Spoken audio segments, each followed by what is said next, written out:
Good morning students. हम आज प्रसार शिक्षण विधियों के बारे में बात करेंगे। लास्ट क्लास में हमने प्रसार शिक्षण के चरण पढ़े थे और ये जाना था कि प्रसार शिक्षण के लिए विधियों की क्या आवश्यकता होती है।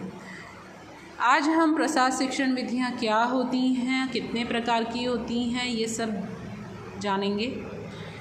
अगर हम प्रसार शिक्षण विधियों की बात करें तो जनरली प्रसार शिक्षण विधियाँ वे साधन हैं जो प्रसार कार्यकर्ता और शिक्षार्थी के बीच ऐसी अनुकूल परिस्थितियाँ उत्पन्न करती हैं जिससे प्रसार कार्यकर्ता और शिक्षार्थी के बीच संचार संभव हो पाता है। अर्थात सरल स्वरूप में कहा जाए तो प्रसार कार्यकर्ता शिक्षण क्रिया को प्रभावशाली तरीके से प्रारंभ करता है और शिक्षार्थी में सीखने के प्रति रुचि पैदा करता है इन शिक्षण विधियों के माध्यम से। क्योंकि प्रसार कार्य का प्रमुख उद्देश्य जो होता है वह अधिक से अधिक लोगों तक जानकारी पहुंचाना, उनके व्यवहार में परिवर्तन लाना, बेहतर तरीके से अपने कार्यों को जैसे पशुपालन, कृषि उत्पादन, घरेलू उद्योग धंधे आदि स्थापित करना, उनके रहन सहन के स्तर को ऊंचा उठाना होता है। इन उपरोक्त उद्देश्यों को पूरा करने के लिए प्रसार शिक्षण विधियों का प्रयोग करके प्रसार कार्य को संपन्न करना अत्यंत आवश्यक होता है। एक कुशल और अनुभवी प्रसार कार्यकर्ता लोगों को सिखाने के लिए अगर हम बात करें तो कुछ निम्न परिस्थितियों को उत्पन्न करता है, जैसे कि लोगों का ध्यान आकर्षित करता है, उनमें रुचि पैदा करता है, जिससे वे सीखने के लिए तत्पर होते हैं। लोगों को सीखने के लिए अवसर प्रदान करता है, लोगों को समझा बुझाकर उनकी मनोवृत्ति में परिवर्तन लाता है। लोग समझने को तैयार हो जाते हैं और प्रसार कार्यकर्ता के कहे अनुसार कार्य करने के लिए तत्पर हो जाते हैं। लोग जब कार्य को सीख जाते हैं तो उस कार्य को वह कार्य उन्हें पसंद आने लगता है और उससे उन्हें आत्मसंतुष्टि मिलती है। आत्मसंतुष्टि से वे बार बार उस कार्य को करने के लिए प्रेरित होते हैं और हर एक बार नई बात को सीखने की इच्छा व्यक्त करते हैं। उपर्युक्त से स्पष्ट होता है कि प्रसार शिक्षण विधियाँ जो होती हैं वह एक औजार की तरह कार्य करती हैं जिनसे सीखने और सिखाने की क्रिया सरल और सुगम हो जाती है। प्रसार कार्यकर्ता को प्रसार शिक्षण के विभिन्न चरण इसीलिए बताए गए हैं, ध्यान में रखने के लिए कहे गए हैं, ताकि शिक्षक इन चरणों का प्रयोग करके वह अपने कार्य को सरल और सुगम बना सके। शिक्षण विधियाँ शैक्षणिक तकनीक या उपकरण हैं। वे शैक्षणिक तकनीक या उपकरण हैं जिससे लोगों के बीच संपर्क स्थापित किया जाता है और ऐसी परिस्थितियाँ उत्पन्न की जाती हैं जिसमें शिक्षक और शिक्षार्थी के बीच संचार हो सके। अब जब हम शिक्षण विधियों की बात कर रहे हैं तो मुख्य रूप से प्रसार शिक्षा शास्त्रियों ने प्रसार शिक्षण विधियों को अनेक प्रकार से वर्गीकृत किया है, जो मैंने पॉइंट्स आपको स्क्रीन पे शो कर रखे हैं कि किन आधारों पर प्रसार शिक्षण विधियों का वर्गीकरण किया गया है। जैसे कि फर्स्ट जो हमें दिख रहा है वो है शिक्षार्थियों की संख्या के आधार पर, सेकंड है स्वरूप और प्रकृति के आधार पर, सीखने के उद्देश्य के आधार पर, नवाचार निर्णय प्रक्रिया के चरणों के आधार पर और प्रसार शिक्षण के चरणों के आधार पर। ये मुख्य आधार निर्धारित किए हैं जिनके आधार पर प्रसार शिक्षण विधियों का वर्गीकरण किया जा सकता है। तो फर्स्ट इसमें है शिक्षार्थियों की संख्या के आधार पर। शिक्षार्थियों की संख्या के आधार पर प्रसार शिक्षण विधियों को हम जो वर्गीकृत करेंगे उसका एक चार्ट मैं आपको शो कर रही हूँ, जिसके अंतर्गत प्रसार शिक्षण विधियों को डिवाइड किया गया है। आपको क्लियरली दिखाई दे रहा होगा कि प्रसार शिक्षण विधियां जो हैं वो संख्या के आधार पर, शिक्षार्थियों की संख्या के आधार पर 3 भागों में विभाजित की गई हैं इस चार्ट के अंदर। फर्स्ट है व्यक्तिगत संपर्क, सेकंड है समूह संपर्क और थर्ड है विराट जनसंपर्क। सामान्यतः प्रसार शिक्षण विधियों को हम संपर्क विधियां भी कह सकते हैं, क्योंकि इनका प्रयोग लोगों से संपर्क स्थापित करने के लिए ही किया जाता है, तो इन्हें संपर्क विधियां भी कहा जाता है। और इसी आधार पर उसे 3 भागों में विभाजित किया गया है, व्यक्तिगत संपर्क, समूह संपर्क और विराट जनसंपर्क। अब व्यक्तिगत संपर्क जो है उसके अंतर्गत निम्न विधियां आती हैं, जैसे कि घर पर जाकर मिलना, खेतों पर जाकर मिलना, टेलीफोन पर वार्ता करके, कार्यालय पर जाकर, जहाँ व्यक्ति कार्य करता है वहाँ कार्यस्थल पर जाकर उससे मुलाकात करना, और या फिर व्यक्तिगत पत्र लिखकर भी हम उससे संपर्क स्थापित कर सकते हैं। इसी प्रकार समूह संपर्क विधि में हम निम्न विधियाँ आती हैं, जैसे कि फर्स्ट है डेमोन्स्ट्रेशन प्रदर्शन विधि, जो कि 2 प्रकार की होती है, विधि प्रदर्शन और परिणाम प्रदर्शन। सेकंड आता है खेतों पर भ्रमण करके, फील्ड में जाकर। नेक्स्ट है भ्रमण यानी टूर पर ले जाकर, जैसा कि आप लोग भी कॉलेज टूर पे जाते हैं हर साल किसी न किसी एरिया को कवर करने के लिए और वहाँ पर उसके बारे में जानने के लिए, तो वह टूर होता है। और नेक्स्ट है वार्ता सभाएं, डिस्कशन मीटिंग्स जो होती हैं, जैसे कि समूह वार्ता, ग्रुप डिस्कशन जिसे हम कहते हैं, पैनल वार्ता, फोरम, समूह साक्षात्कार, सम्मेलन, कार्यशालाएं, प्रशिक्षण आदि देकर, ये सब सभाओं के अंतर्गत आता है। ये मुख्य कुछ विधियां इसमें बताई गई हैं समूह संपर्क की, जिनका प्रयोग करके हम समूह से संपर्क स्थापित कर सकते हैं। नेक्स्ट है विराट जनसंपर्क। विराट जनसंपर्क यानी मास कांटेक्ट, अत्यधिक संख्या में एक साथ एक ही समय पर लोगों से संपर्क स्थापित करना मास कांटेक्ट कहलाता है। उसके लिए जो विधियां अपनाई जाती हैं वो है छपित सामग्रियां, जैसे कि आपका अखबार हो गया, पत्र पत्रिकाएं हो गई, किताबें हो गई, पैम्पलेट्स हो गए, सर्कुलर्स हो गए, फ्लैश कार्ड्स हो गए, ये सारे छपित सामग्रियों के अंतर्गत आते हैं, जिनको डिस्ट्रीब्यूट करके एक ही समय में एक साथ बहुत अधिक संख्या में लोगों को जानकारी पहुंचाई जा सकती है, उनसे संपर्क साधा जा सकता है। नेक्स्ट हो गया शिविर, कैंप हम लगाते हैं, उसमें बहुत सारे बच्चे, बहुत सारे व्यक्ति आते हैं, जिससे एक ही समय में एक ही साधन के द्वारा बहुत सारे व्यक्तियों से संपर्क स्थापित हो जाता है। नेक्स्ट है radio, television, film, chart, poster, मेले, प्रोजेक्टर, इंटरनेट और सैटेलाइट, ये सब मास कम्युनिकेशन के, मास कांटेक्ट के विधियां हैं, जिनके द्वारा जो है आप किसी भी व्यक्ति से संपर्क स्थापित कर सकते हैं। व्यक्तिगत संपर्क की विधियां अपनाएंगे तो पर्टिकुलर उस व्यक्ति से ही संपर्क स्थापित होगा। समूह संपर्क की विधियों को चुनकर हम एक साथ एक अच्छे खासे ग्रुप को से संपर्क स्थापित कर सकते हैं। और अगर विराट जनसंपर्क की कोई विधि को अपनाते हैं तो एक साथ बहुत अत्यधिक संख्या में हम लोगों से संपर्क स्थापित कर सकते हैं। सेकंड डिवाइडेशन जो आता है, वर्गीकरण, वो किया गया है स्वरूप और प्रकृति के आधार पर। स्वरूप और प्रकृति के आधार पर शिक्षण सामग्रियों के स्वरूप और प्रकृति के आधार पर जो वर्गीकरण किया गया है उसका चार्ट जो है वो आपके सामने स्क्रीन पे शो हो रहा है। ऊपर ही ऊपर स्वरूप और प्रकृति के आधार पर एक चार्ट जो शो रहा है, उसमें जो शिक्षण विधियां हैं उन्हें 3 भागों में विभाजित किया गया है, और वे हैं मौखिक विधि, लिखित और दृश्य विधियां। ये 3 विधियां जो हैं वो स्वरूप और प्रकृति के आधार पर बताई गई हैं। मौखिक विधि के बारे में यदि हम बात करें तो उसे वापस से 2 भागों में डिवाइड किया गया है। एक होती है प्रत्यक्ष विधियां और दूसरी होती है अप्रत्यक्ष। अप्रत्यक्ष रूप से जो आप बातचीत करेंगे तो वो हो गया एक तो क्लासरूम, जहाँ पर फेस टू फेस स्टूडेंट से बातचीत करके आप जानकारी दे सकते हैं।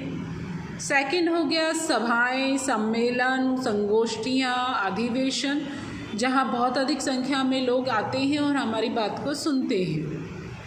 नेक्स्ट है व्याख्यान, और फिर है कार्यस्थल पर, घर पर जाकर भेंट वार्ताएँ करना, और लास्ट है सामूहिक चर्चा, ग्रुप डिस्कशन जिसे हम कहते हैं। ये हो गई प्रत्यक्ष मौखिक विधियाँ, जिसमें प्रत्यक्ष फेस टू फेस बात की जाती है।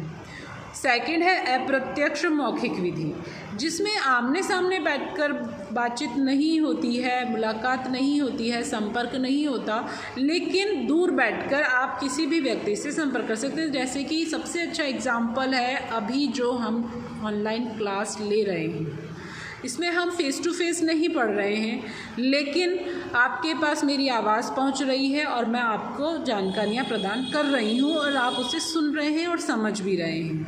यह हो गया अप्रत्यक्ष मौखिक विधि, जिसमें रेडियो, टेप रिकॉर्डर, टेलीफोन आदि आता है।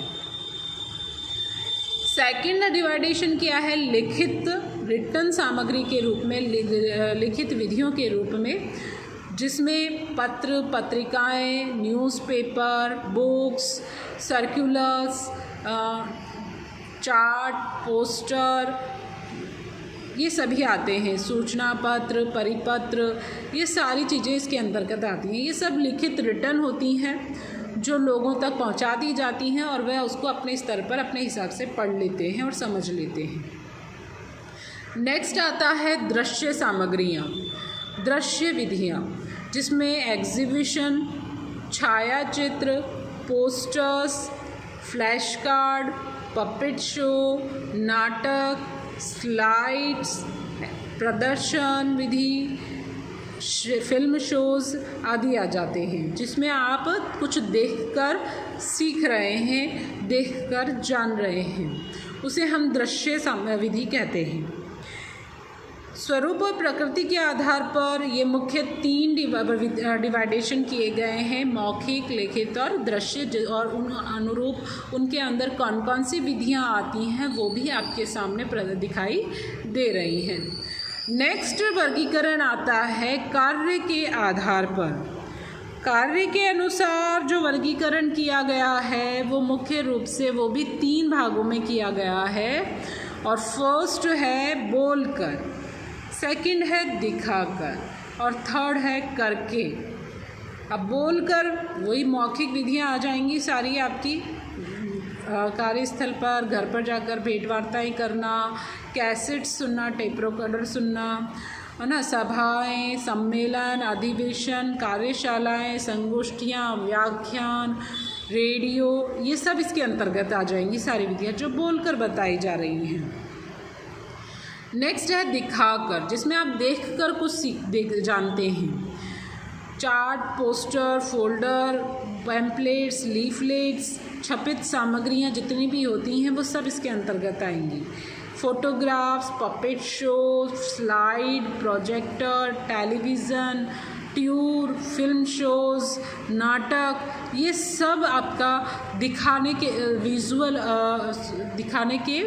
दिखाकर की विधियों में आएगा, जिसमें आपको दिखाया जाता है कुछ।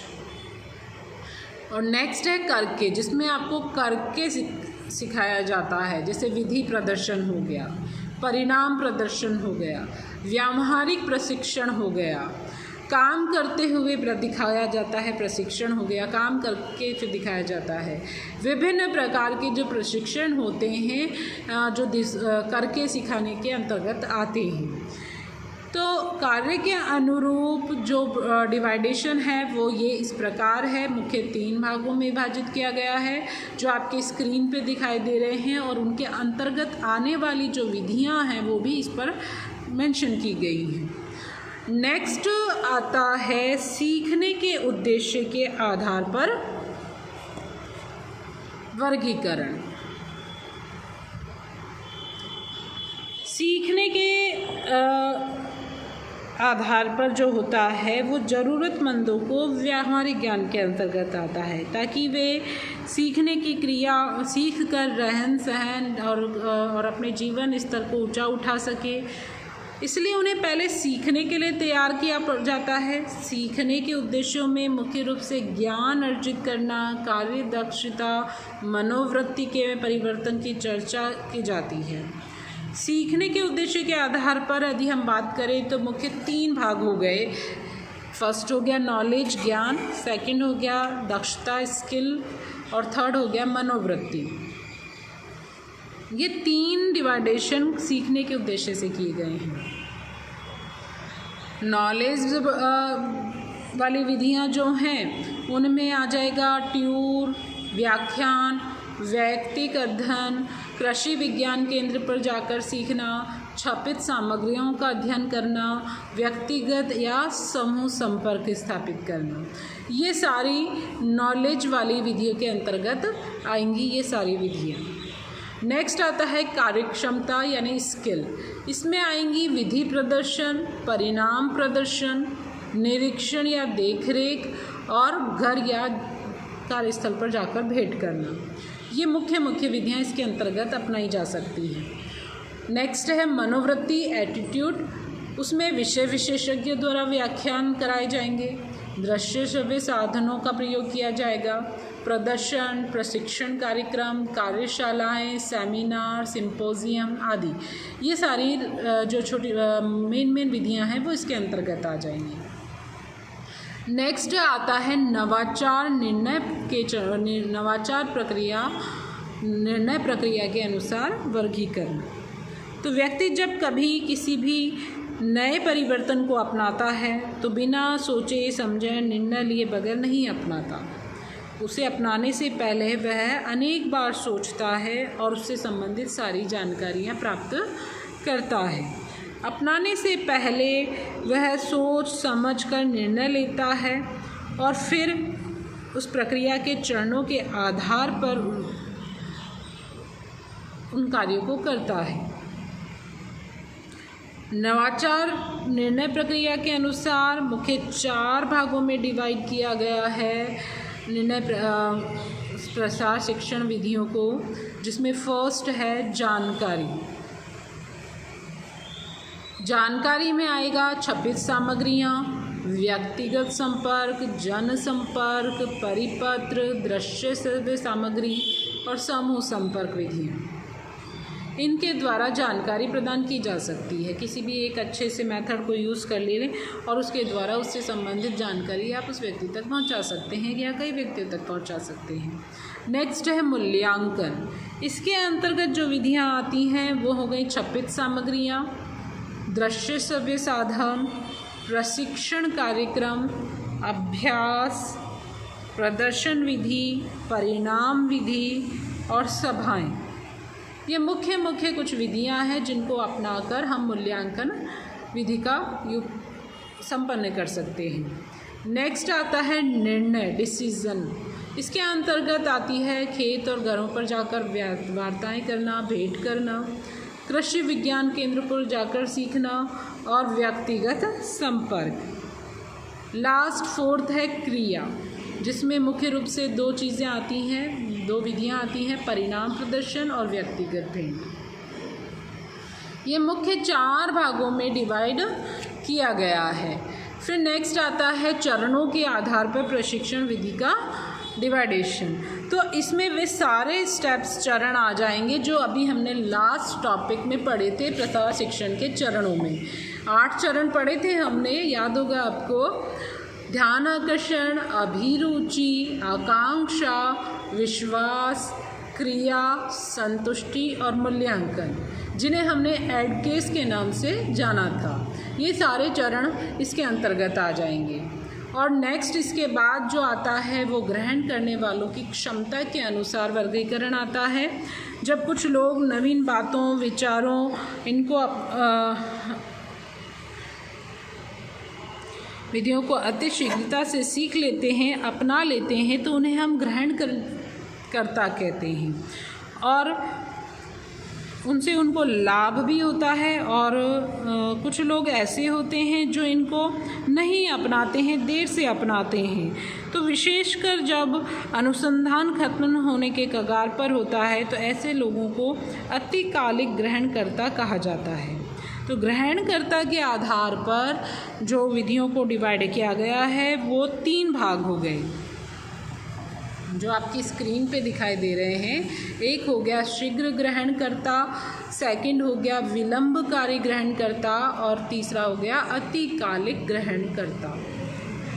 फर्स्ट है शीघ्र ग्रहणकर्ता, जिसके अंतर्गत जो विधियां आएंगी वो हैं टेलीविज़न देखकर, रेडियो सुनकर, सामूहिक जनसंपर्क के द्वारा, प्रदर्शन विधियां जिसमें दोनों आ जाएंगी, विधि प्रदर्शन और परिणाम प्रदर्शन, घर और खेत पर भेंट करके, सभाएं, सम्मेलन, कार्यशालाएं आदि। ये सब शीघ्र ग्रहणकर्ता विधि के अंतर्गत आती हैं।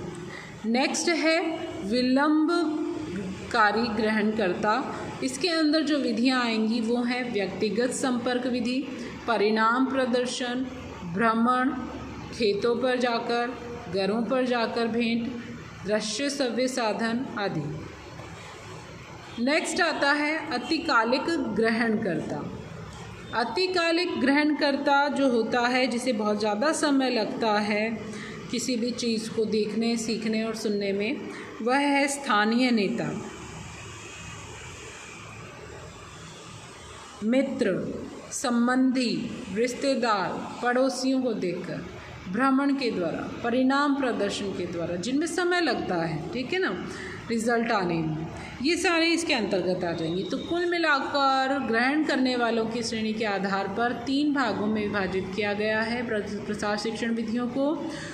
फर्स्ट है शीघ्र ग्रहणकर्ता, सेकंड है विलंबकारीकर्ता, और तीसरा है अतिकालिक ग्रहणकर्ता। नेक्स्ट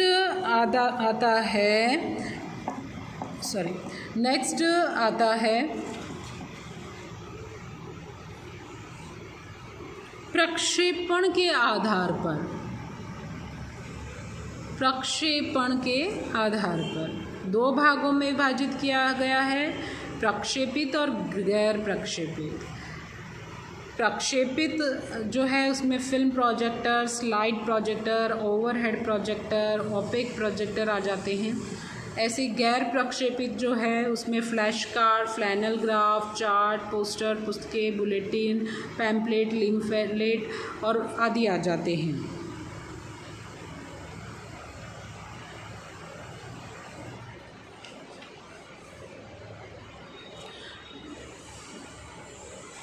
यह है आपका प्रक्षेपण के आधार पर वर्गीकरण की शिक्षण सामग्रियों का वर्गीकरण।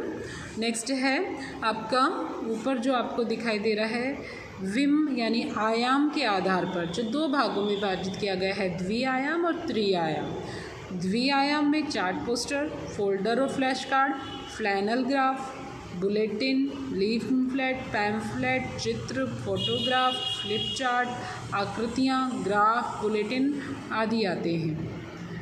त्रिविम में वास्तविक वस्तुएं, नमूने, मॉडल आदि आते हैं।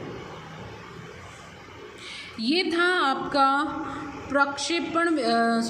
प्रसार शिक्षण विधियों का डिवाइडेशन, जो मुख्य किस आधार पे किया गया है और उन आधारों पर उन्हें कितने भागों में विभाजित किया गया है और उनके अंदर कौन कौन सी शिक्षण सामग्रियाँ आती हैं जिनका यूज़ करके हम वह विधि अपना सकते हैं। ये सब मैंने आपको विद डायग्राम, चार्ट आपको स्क्रीन पर शो किए हैं। आप अच्छे से देखिएगा और उसको पढ़िएगा, आपको क्लियर हो जाएगा कि कौन कौन सी विधियाँ होती हैं और किस विधि के अंतर्गत कौन कौन सी सामग्रियाँ आती हैं जिनका प्रयोग करके हम आसानी से कोई भी कार्य संपन्न कर सकते हैं।